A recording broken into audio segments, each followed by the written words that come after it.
So I wonder what's guiding you right now? What's guiding you? Like, we have things that guide us, Google Maps, or your calendar, or your to-do list. We have things that guide us, but I'm talking this morning about something deeper.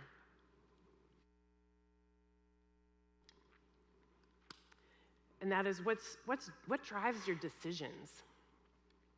What drives how you treat people? What drives how you decide between one option and another option? What drives you?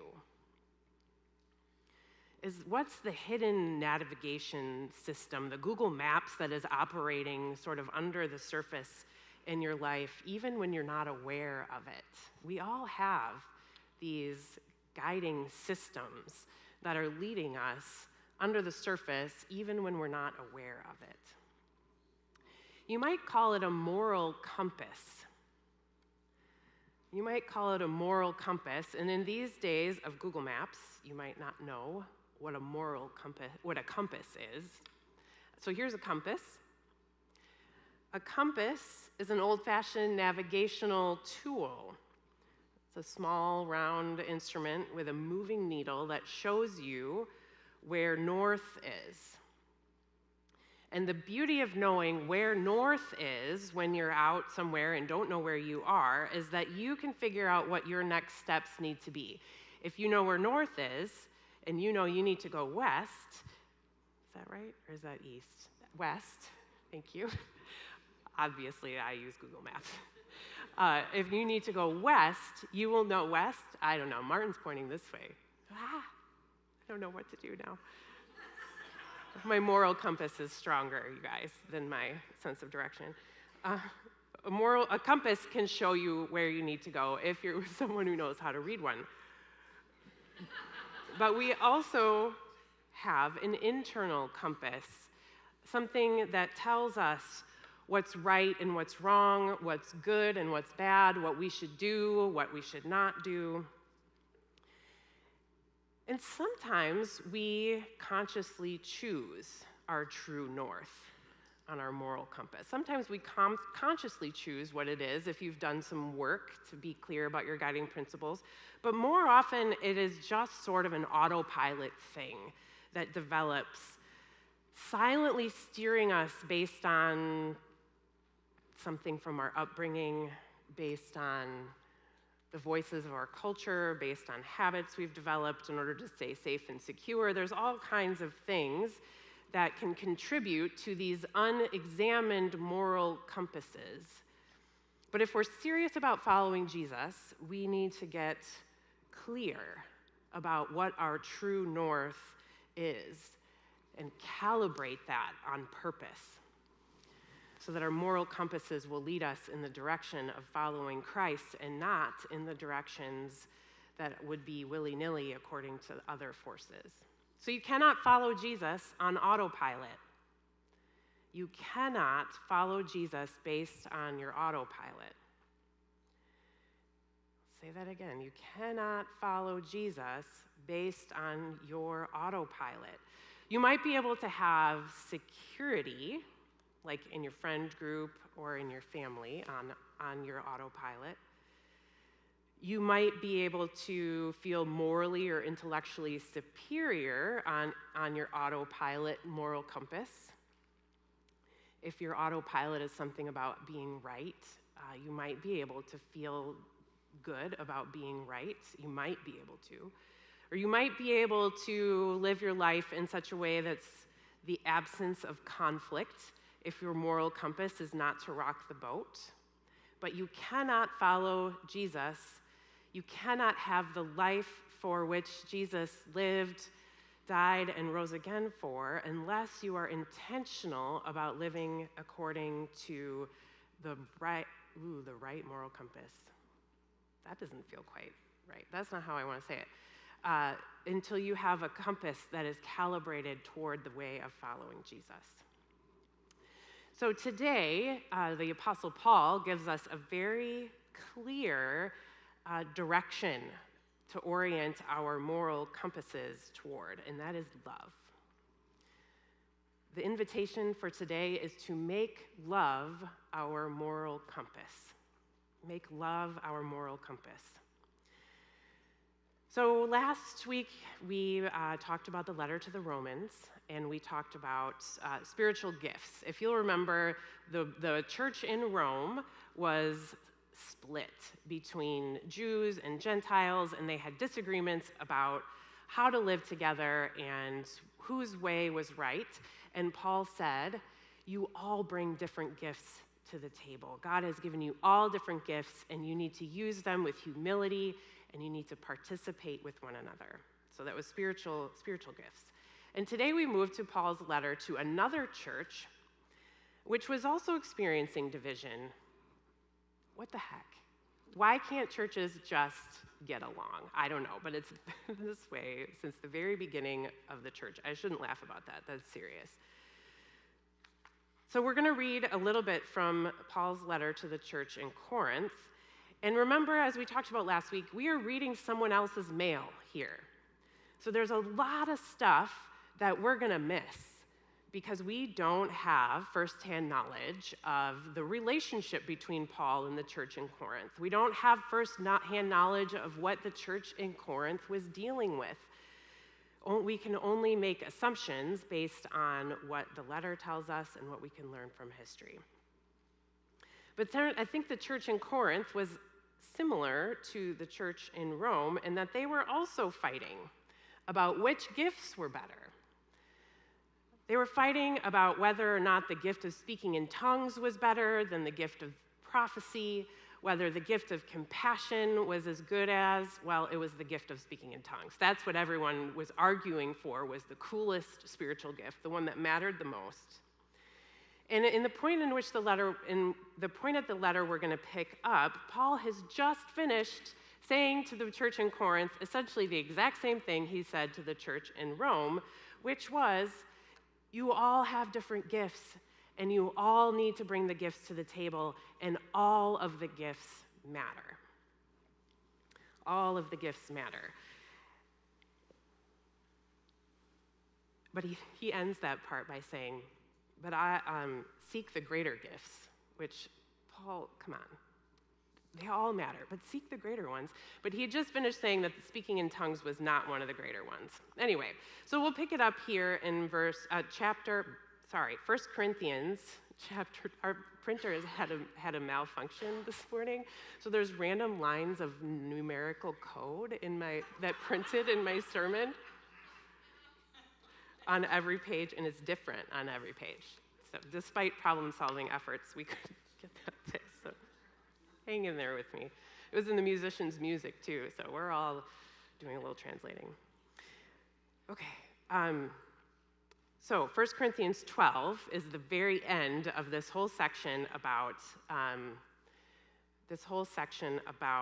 spiritual gifts. So 12, verse 31. Are you able to go back to chapter 12, verse 31, Corey?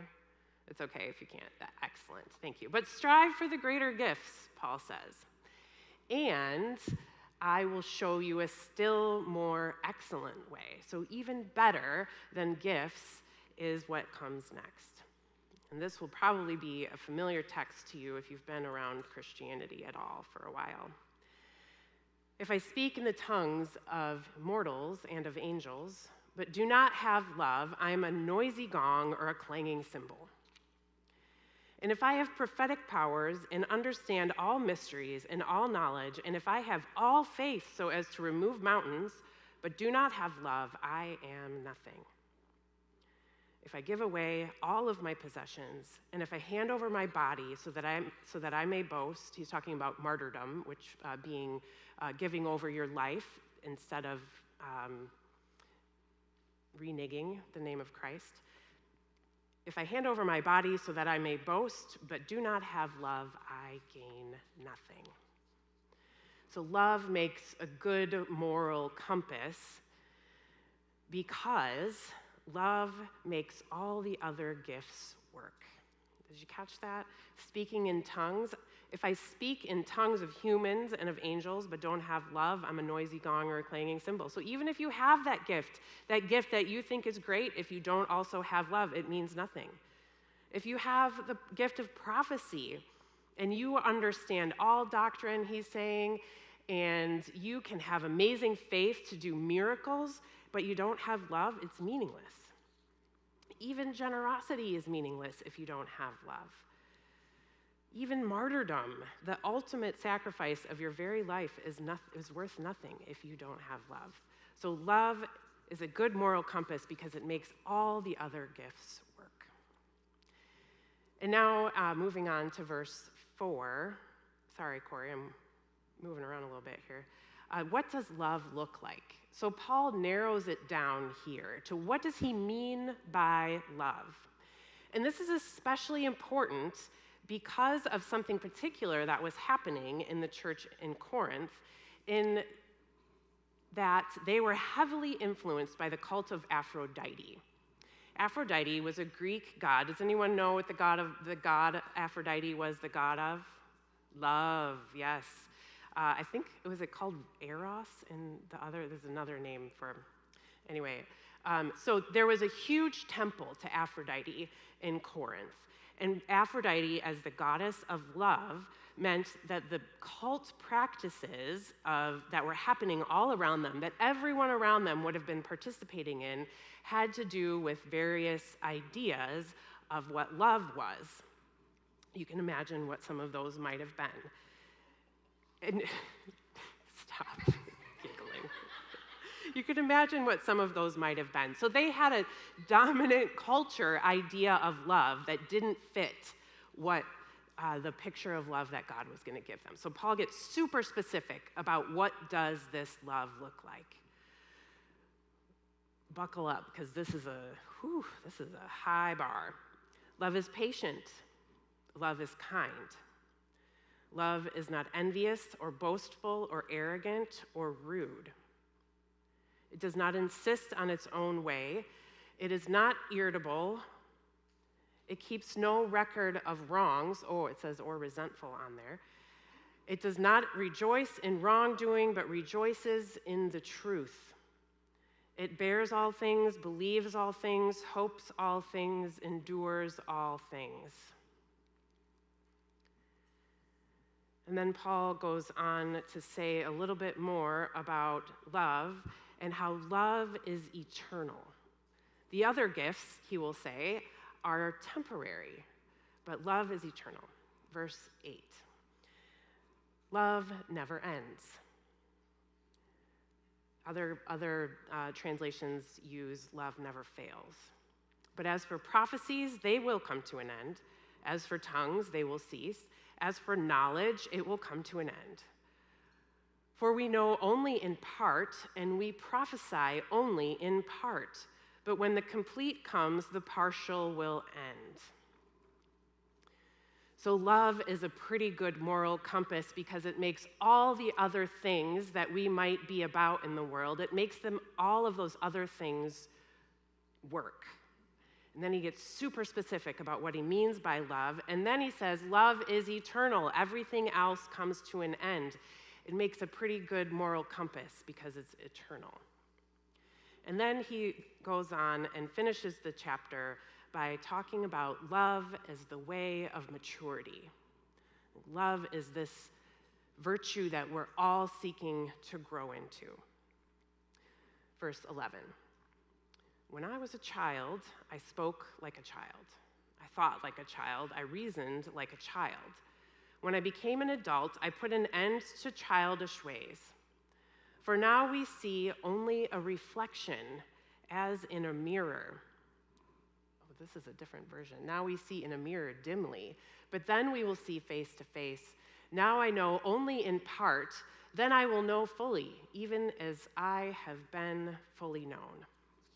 And now faith, hope, and love abide, these three, and the greatest of these is love. The greatest of all of them is love. Love is a pretty good moral compass. because it makes everything else that we want to do in the world work. All of the other things that we're good at, all of the other things that we have to accomplish, love makes them all work. And love is a specific thing for Paul. And then love is eternal, and love is the way of maturity. So I hope I've convinced you, along with Paul, that love makes a pretty good moral compass. But how do we do it? Convincing you is not the hard part. Convincing you to make love your moral compass is not the hard part. It's actually getting to live it out in a regular, habitual way that is the hard part, and it is hard for me too. And the first thing you need to know is to learn what is the autopilot moral compass that you grew up with. What is the autopilot moral compass that you grew up with? What is the determining factor that was sort of knitted into who you are as you grew up? What is the factor in how you make decisions? What becomes the criteria for which you live your life? For a lot of us, it's security or being right or gaining money. None of these things are bad things, but when it becomes the determining factor of your life, that's called an idol.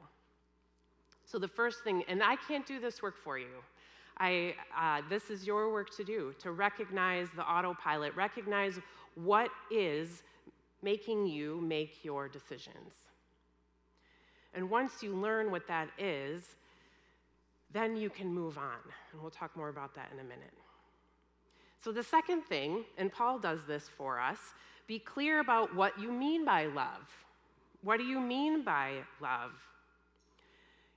Paul addresses this directly with the Corinthians because they were mixed up about what love means, and so are we. They had their own dominant culture things that made them particularly messed up about love in a certain way, and so do we. If you look, let's say 500 years from now, someone is looking back on the cultural artifacts of our time relating to love. What would they find? Let's assume they have digital artifacts. They find a lot of reality TV about love. So what would they think that we thought love was? What would they think we thought love was? Competition? Entertainment? Certainly, they would have they would come up with certain ideas about what we believed about beauty and love. So we need to be super clear about what we mean by love.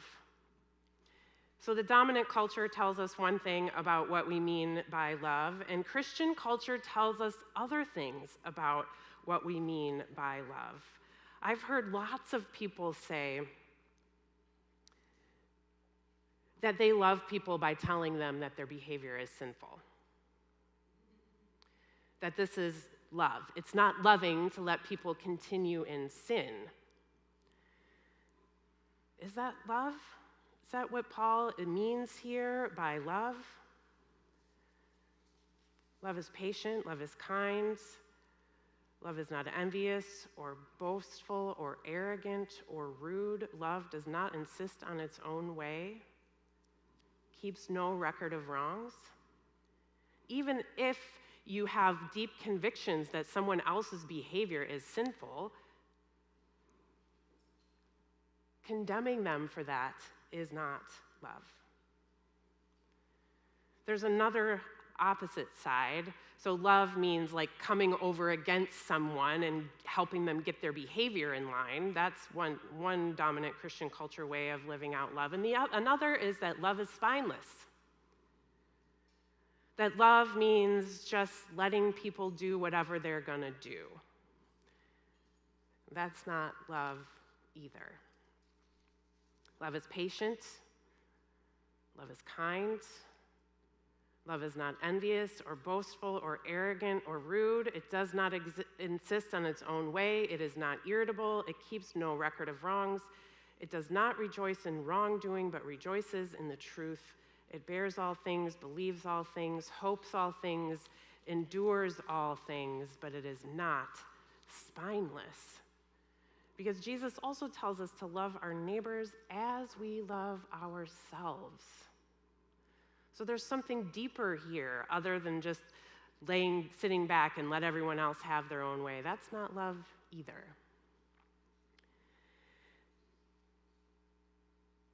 I will give you a definition of what love is, in addition to the things that Paul writes, that is incredibly challenging. This is something that our Ritter team is over here mostly and over there. When a group of us did a leadership development process called Churches Learning Change or Ritter Church Renewal, depending on what phase of it you were a part of. And we learned this truth about love there. And that is, nobody wins unless everybody wins. Nobody wins unless everybody wins. You doing okay? It's like, nobody wins unless everybody wins is one of the definitions of love that they gave us. Nobody wins unless everybody wins. So it's not my way versus your way. It's not you win or I win. It's how can we negotiate, how can we imagine a future where everybody can live the fully alive life that God wants for us. That's what they mean by winning. Nobody wins unless everybody wins. So love means that one person's what's important to them doesn't take precedence over another person, what's important to them. This is the most challenging piece of love as a moral compass. Nobody wins unless everybody wins. In parenting, this is especially challenging because I want to win as a parent, and there's something deep in our culture that tells us that dominance is the way that parents should be. That's the way authority works, but what if nobody wins unless everybody wins? What if that's true? This is love for the common good. This is love for the common good, not just yourself, not just your family, and not just your tribe, but love for everyone. And remember, love your neighbor as you love yourself. Nobody wins unless everybody wins, including you. So we have to get clear on our autopilot. What did we grow up being our dominant decision-making apparatus? And then get super clear about what we mean by love. And maybe you could consider taking on that phrase that what we mean by love is that nobody wins unless everybody wins. And then we need to develop new practices. So your moral compass is almost always on autopilot, which means you follow it without realizing that you're doing it. How can you get out of that autopilot and move into love being your moral compass? The first thing is listening. This is super obvious and very difficult to do, to learn what love means to the other people who are involved in this decision. When you live by the moral compass of love, you don't get to come into a tough conversation and say, this is what love is, and I am going to do this thing that you will be loved by. That's not what you get to do. You need to listen to what love means to the other people who are involved. And that requires a lot of humility. To come in with the assumption that other people's ideas of love, other people's experiences of what love feels like are not going to be the same as yours, and you might need to make some adjustments. Learn what love means to the other people involved. And secondly, put yourself in their shoes. Empathy. It's become a buzzword in our culture, either for or against. Empathy, put yourself in someone else's shoes. Try to feel what they're feeling, experience what they're experiencing. And then we need to change our behavior. We need to change our behavior, which is maybe the hardest thing. So we change our behavior by reflecting on our behavior. So at the end of the day or at some reflection period, you sit down and you think about what happened today. In the tough moments, how did I act? Was I in my autopilot of moral compass of dominance? Or was I in my into the autopilot of love? It's hard work, this reflection, after a difficult exchange with someone you care about, to sit down and to take stock. And eventually, you'll start to see patterns of this autopilot. And you'll begin, as you learn the patterns, then you can begin to see it in the rearview mirror. Like you move from not knowing what you don't know, living in your autopilot, and then you begin to realize as you look back, oh, I was living in my autopilot. You can articulate what it was. And you can see the patterns in your rearview mirror. And the more you see the patterns in your rearview mirror, and the more you reflect on your behavior, the more you can start to realize it in the moment, in a heated conversation. Oh, this is where I usually do this dominance thing, but today I'm going to listen. Today I'm going to be curious. You can make a different decision. And boy, does it get messy. Boy, does it hard when you start working on changing how you engage in tough moments. It is hard, and you're going to mess up, and you're going to mess up a lot. And also, not only are you going to mess up, but you're going to get into a situation where you don't know what to do. So I have this in parenting. My kids are too old for me to be specific about things, but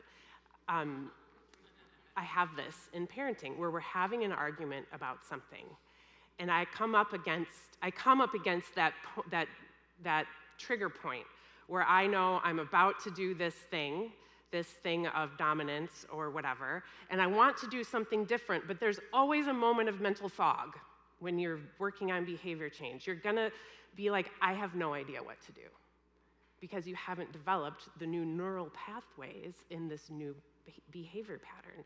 So you're gonna feel really foggy, and you're not gonna know what to do, and you're gonna feel really dumb because you don't know what to say, you don't wanna say anything wrong, and things get really messy.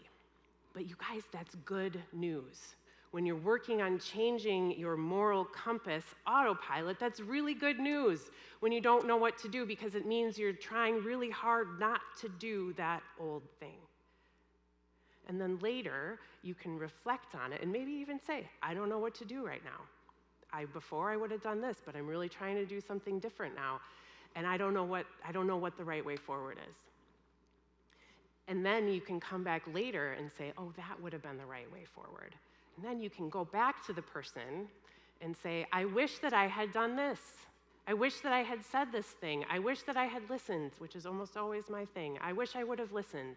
I wish I would have been curious about what was going on in the moment.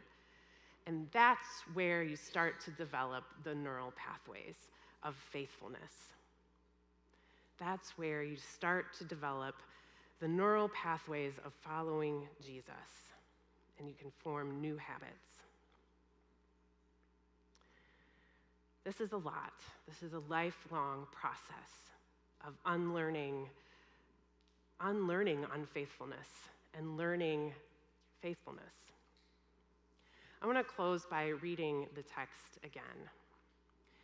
And as I read it, I invite you to ask God to raise up one phrase or one idea in the text that's something that you can carry with you this week as you ponder making love your moral compass. So I'm going to pray, and then I'm going to read it, probably slowly, which will annoy some of you because you'll just be like, I'm ready to be done with this, but just hang in there with me. And then at the end, I will pray again.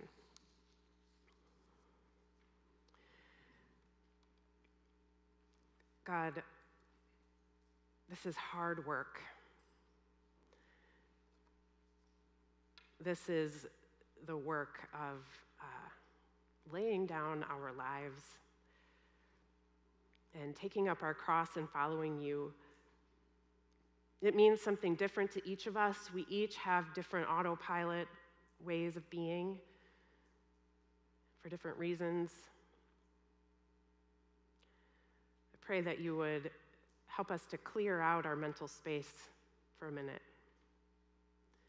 and that your Spirit would speak to us in a new way through these ancient words. And I will show you a still more excellent way. If I speak in the tongues of humans and angels, but do not have love, I am a noisy gong or a clanging cymbal.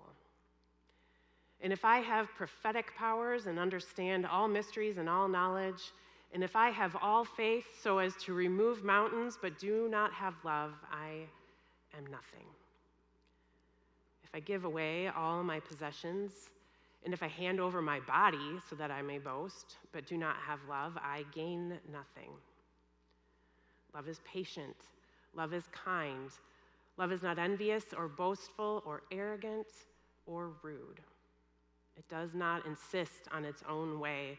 It is not irritable or resentful. It does not rejoice in wrongdoing, but rejoices in the truth. It bears all things, believes all things, hopes all things, endures all things. Love never ends. But as for prophecies, they will come to an end. As for tongues, they will cease. As for knowledge, it will come to an end. For we know only in part, and we prophesy only in part. But when the complete comes, the partial will come to an end.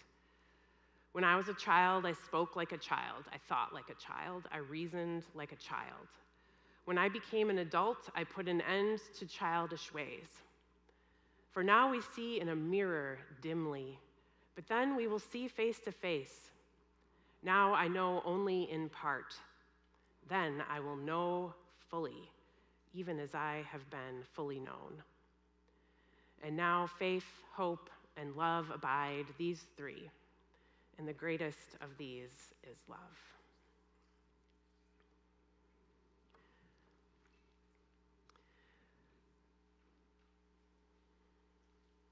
God, we pray that you will bring up a phrase or an idea or an image from your word that we can take with us. I pray that your Spirit will continue to bring this to the forefront of our minds and our hearts and our comings and goings, so that we may more and more grow into living in the way of your love. In your name, amen.